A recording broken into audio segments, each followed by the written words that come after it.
You thought it was love.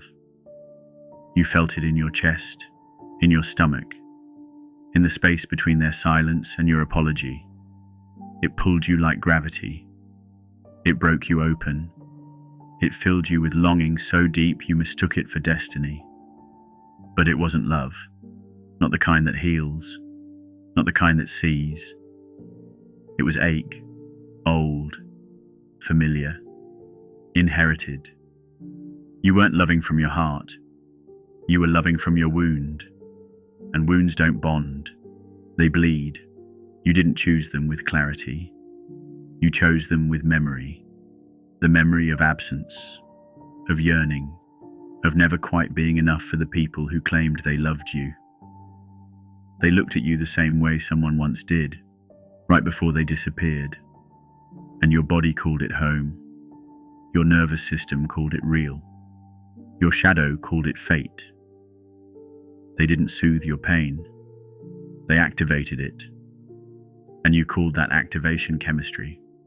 But it was reenactment. A sacred loop. A spiritual trap disguised as connection. You weren't in love. You were loyal to the version of you that still believed love must hurt to be true. You loved with over-explaining, over-giving, over-forgiving. You translated their distance as your failure.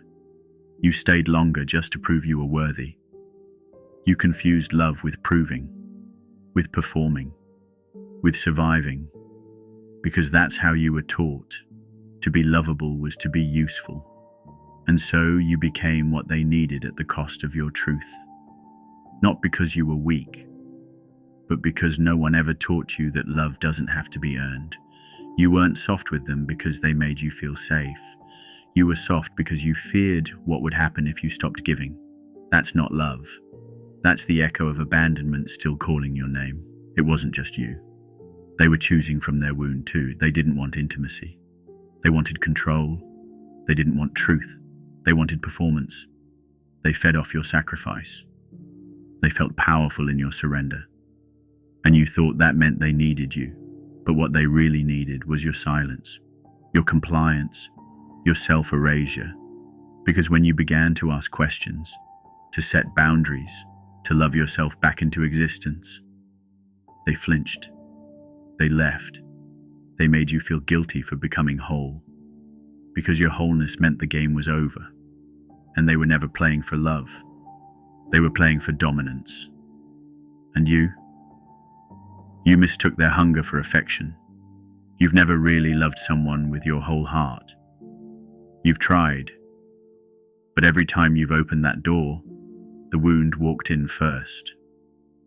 The wound tried to earn. The wound tried to prove. The wound tried to become whatever they wanted. And the heart waited. Behind the fear, behind the mask, behind the part of you that still doesn't believe you're lovable without suffering. You want to love from a place of peace, but peace scares you. Because peace doesn't need fixing, and you don't know who you are when you're not fixing something. But the heart, it remembers. It remembers how to love without bleeding. It remembers how to stay without losing itself. You just haven't let it speak yet, because the wound keeps shouting over it. You stayed longer than you should have. You loved harder than they asked you to. You forgave things your soul kept screaming about. Not because you didn't know better, but because the idea of being alone felt worse than being unloved. You turned love into a cage, a performance, a justification for self-destruction. And they clapped for it. They said you were loyal, strong, devoted. But the truth, you were just trying to matter to someone who was never looking for your heart, only your sacrifice. You didn't love them with a heart. You loved them with an open wound you kept calling commitment. They weren't even who you wanted. You just wanted the story, the healing arc, the redemption, the fantasy of being the one who was finally chosen. And so you held on, not to the person, but to the idea that you were close to proving your worth. But that's not love. That's desperation. That's exhaustion. That's the trauma of being unseen, trying to stage its own salvation. You didn't want them. You wanted to matter, to finally be enough for someone who looked just like the one who made you feel like nothing. And that's the lie. You never needed love from them. You needed love from the part of you that keeps giving it away. You've never really healed until you've grieved the way you love. The giving that came from emptiness, the softness that came from fear, the hope that came from trying to make someone stay. You need to sit with that version of you, the one who kept texting, kept forgiving, kept waiting. Not to shame them, but to bury them, to honor their innocence, to let them rest. You don't need to love like that anymore. You don't need to bleed to be worthy.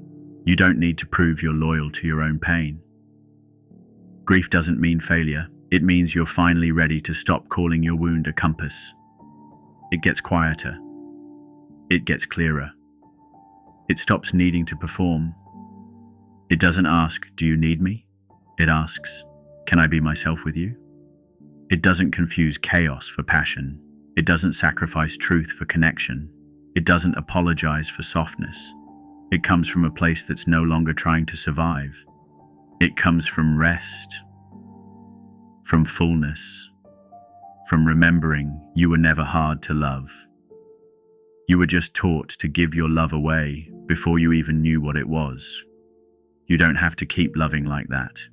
You can choose again. And this time, you let your heart speak before your wound answers.